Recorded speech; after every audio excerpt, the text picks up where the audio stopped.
নন্দন পার্কটির বিশেষত্ব হচ্ছে এর সবুজের সমারোহ। হাঁটতে হাঁটতে ক্লান্ত হলে জিরিয়ে নিতে বসতে পারবেন সবুজ ঘাসের গালিচাতে।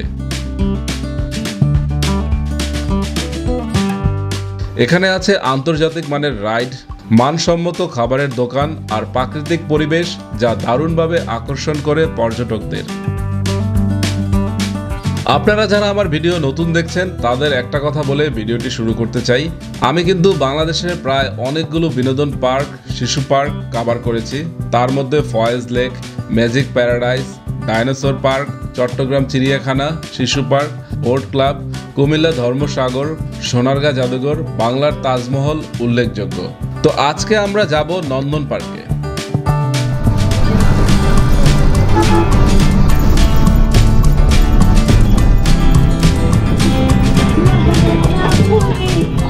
দিনটি ছিল শনিবার আর আবহাওয়া ছিল খুবই সুন্দর, না রোদ না বৃষ্টি। পরিবার নিয়ে রওনা দিলাম সকাল 8টায়।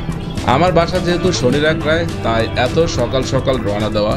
যখন আমি ট্রাভেল ব্লগ করতাম না তখন 2-1বার ফ্যান্টাসি কিংডমে এসেছিলাম, কিন্তু নন্দন পার্কে আজকেই প্রথম, তাই আমি দারুণ উত্তেজিত। যাই হোক, বেলা 11টায় আমরা নন্দন পার্কে পৌঁছাই। নন্দন পার্কের আয়তন প্রায় 33 একর। 2003 সালে সাভারের নবীনগর চন্দ্রা হাইওয়ের বারুইপাড়া এলাকায় নন্দন পার্ক গড়ে তোলা হয়। জায়গাটা বিশাল।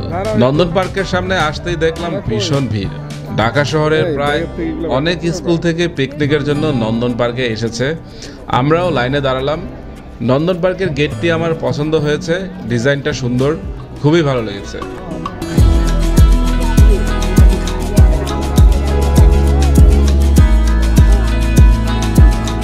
টিকিট কাটাই ছিল, তাই বাড়তি ঝামেলা নেই। এখানে টিকিটের দাম আমার কাছে একটু বেশি লেগেছে। টিকিটের দাম নিয়ে এই ছবিটি দেখাচ্ছি, একটু বোঝার চেষ্টা করুন। টিকিটের দাম নিয়ে 7টি প্যাকেজ আছে, এক এক প্যাকেজের এক এক রকম দাম। আমি নিয়েছি 4 নম্বর প্যাকেজটি, দাম নিয়েছে 1050 টাকা। 1050 টাকায় আমি পেয়েছি পার্কে প্রবেশ, 10টি রাইড ও ওয়াটার ওয়ার্ল্ডে প্রবেশ। টিকিটের বাইরে যারা রাইডে উঠতে চান তাদের খরচ পড়বে প্রত্যেকটি রাইডের জন্য 50 থেকে 180 টাকা পর্যন্ত।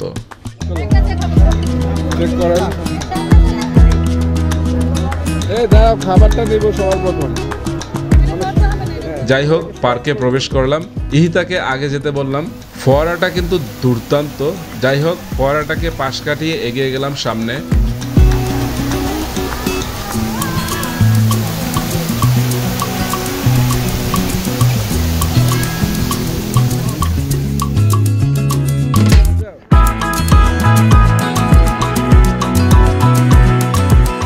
ড্রোন থেকে যদি এক নজরে আপনাদের পার্কটি নিয়ে বলি তাহলে বলবো, ঢুকেই দেখতে পারবেন ফোয়ারাটি।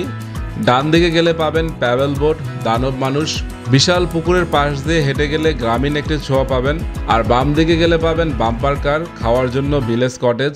আমরা ডান বাম না গিয়ে বরাবর গিয়েছি। বরাবর গেলে দেখতে পাবেন রোলার কোস্টার, তার সামনে বিশাল মাঠ। আরও সামনে এগিয়ে গেলে পাবেন শিশুদের গেম জোন।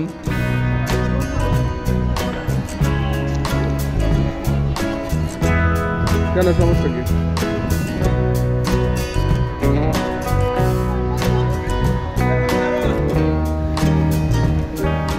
ইহিতাকে নিয়ে প্রথমেই গেলাম শিশুদের গেম জোনে।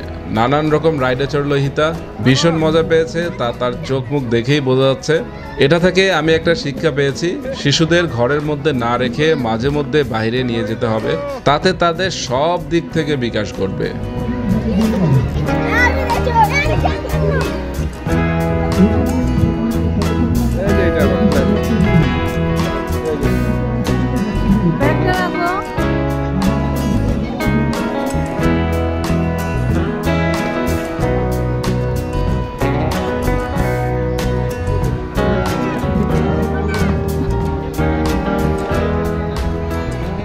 আমি বাস্কেট বলটি ট্রাই করলাম, একবারে বলটি ফেলতে পারিনি, 3বারের চেষ্টায় সফল হয়েছি।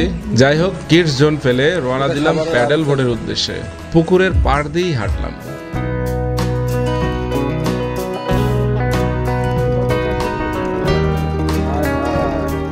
গিয়ে তো চক্ষু চড়ক গাছ, এত ভিড়। 10টি রাইডের মধ্যে প্যাডেল বোর্ডও আছে। ভিড় দেখে অপেক্ষা করতে লাগলাম, শেষে হতাশ হয়ে বাদই দিলাম।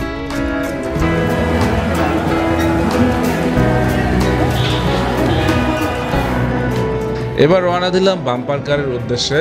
বাম্পার কারে যাওয়ার সময় মনে পড়লো ডিস্কোল্যান্ড। ভিতরে ঢুকে ব্যাপারটা বোঝার চেষ্টা করলাম।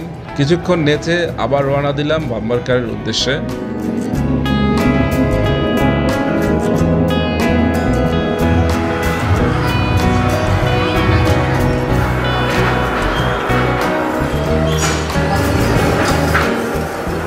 আমি যখনই যেখানে যাই বাম্পার কার থাকলে আমি উঠবই।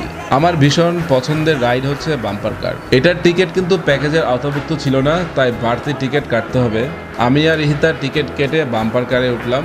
ভালোই চালাই, কেউ একটা বাড়িও দিতে পারেনি, সবাইকে পাশ কাটিয়ে চালিয়েছি। ইহিতা তো ভীষণ খুশি, আমিও খুশি বাম্পার কার চালাতে পেরে। এই ভিডিওটি চিত্রগ্রহণ করেছে আমার হোম মিনিস্টার।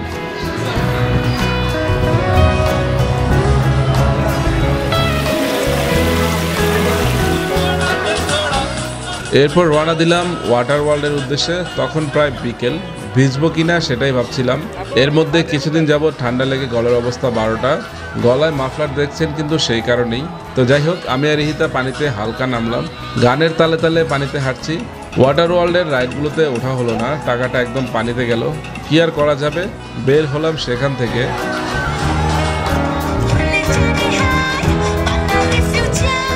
পিকনিকে সাংস্কৃতিক অনুষ্ঠান ছিল, ছোট ছোট বাচ্চারা গান গাইলো, নাচলো, কিছুক্ষণ দেখলাম।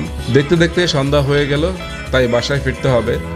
এই ফুলটা একটু মুগ্ধ হয়ে দেখো, মুগ্ধ হও। হ্যাঁ গুড, দেখি দাঁড়াও চেহারাটা। হ্যাঁ দেখি লোক। স্মৃতির পাতায় যোগ হলো আরও একটি দিন। আমি বলবো আপনার সন্তানকে সময় দিন, তার একটি দিন রঙিন করে দিন। তো আজকে নন্দন পার্ক থেকে এই ছিল আমার কাছে। তো সবাই ভালো থাকবেন, গুড বাই।